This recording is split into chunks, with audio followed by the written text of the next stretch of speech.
Autour d'un verre vous est présenté grâce à la générosité de Mallette, société de comptables professionnels agréée. Mallette à Saint-Pascal et la Pocatière, avec vous là où ça compte. Et par Promotion Kamouraska. Suivez-nous sur Facebook et devenez membre dès aujourd'hui. Promotion Kamouraska, notre mission, positionner notre région comme destination de choix.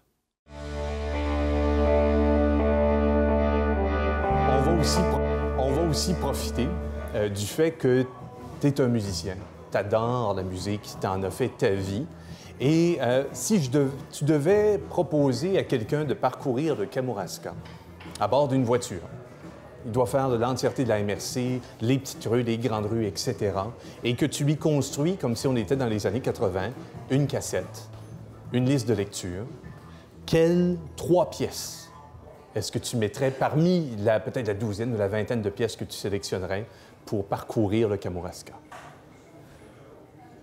C'est une bonne question. Je vais commencer par la plus simple pour moi, qui serait de leur proposer le disque. Je peux-tu nommer un disque? Oui, c'est correct. C'est une grosse liste de lecture. Parfait. Au fait, j'en profite aussi pour dire qu'au Camp musical, on a un studio d'enregistrement maintenant.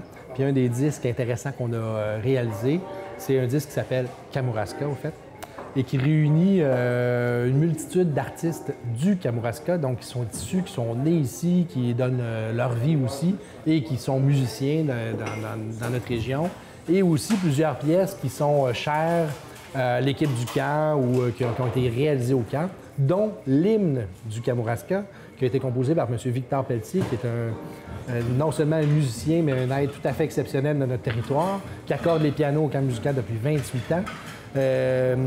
Donc, Victor a composé une pièce qu'un jour, j'en profite pour te faire un petit topo historique de cette pièce-là. Est-ce que c'est des commentaires qu'on va retrouver sur la playlist aussi, sur la liste de lecture? Oui. Chacune des pièces, tu vas faire la narration. Je pourrais. Mais cette pièce-là, j'y ai travaillé aussi, d'ailleurs. Victor me fait entendre cette mélodie-là, une mélodie simple, mais magnifique. Puis pour moi, ce qui me joue évoque le Kamouraska. Ses paysages, c'est cette espèce d'élan-là qu'on a. En tout cas, ça m'évoque ça. Là, je disais à Victor, j'ai dit, mais pourquoi tu mets pas des paroles là-dessus? J'ai dit, vraiment, c'est une chanson là, que tu viens de me jouer. Puis, c'est vrai. On s'est assis ensemble. Ça a pris 2 heures, OK? Disons qu'on a réfléchi après, puis on a fignolé les trucs, là. Mais j'ai dit, Victor, là, je suis trop inspiré, puis lui, il était inspiré aussi de me faire découvrir cette pièce-là.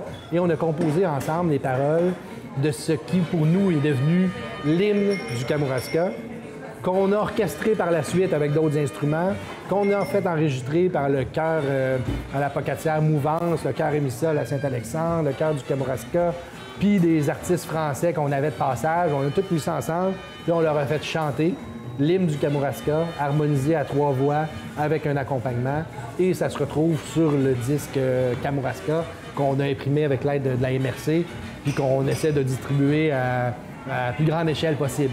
Et je pense que ce disque-là, fait découvrir des artistes, mais aussi permet d'avoir accès à cet hymne-là qui représente le territoire. Ça commence en disant « Terre fertile et belle, du haut pays vert, le fleuve brille dans les yeux de tous ses habitants », etc.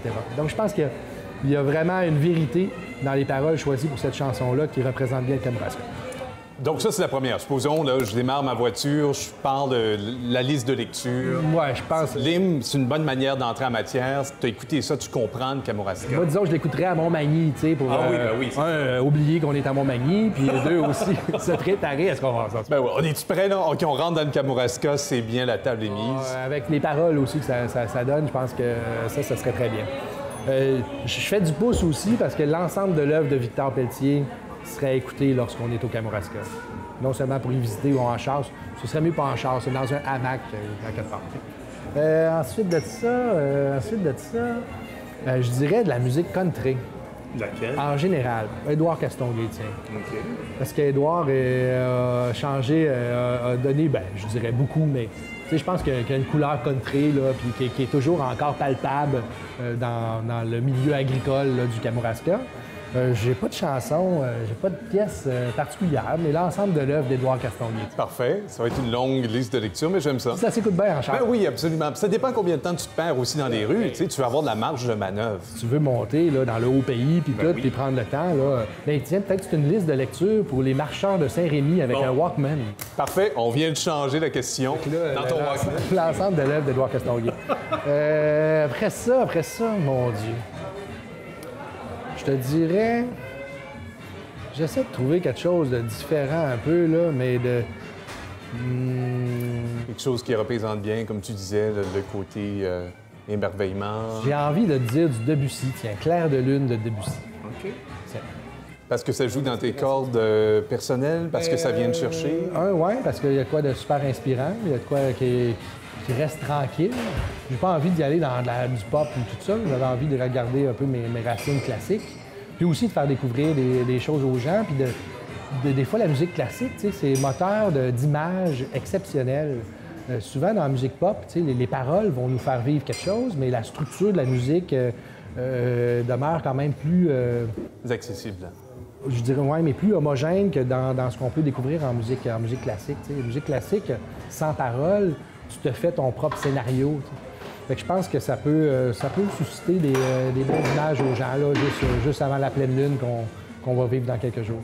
Et Debussy, c'est quand même, je veux dire, c'est pas explosif dans sa manière de faire, c'est même très calme. Ouais, c'est bien construit, c'est bien tissé, mais c'est une musique qui nous surprend. On se laisse emporter puis on se laisse immerger dans Debussy. Ouais. Contrairement à Stravinsky. Oui. Non. T'as raison. Mais Stravinsky, ça devrait être bon aussi. Ça pourrait être bon aussi? Oui. OK. Ouais. Quatrième pièce, ça part.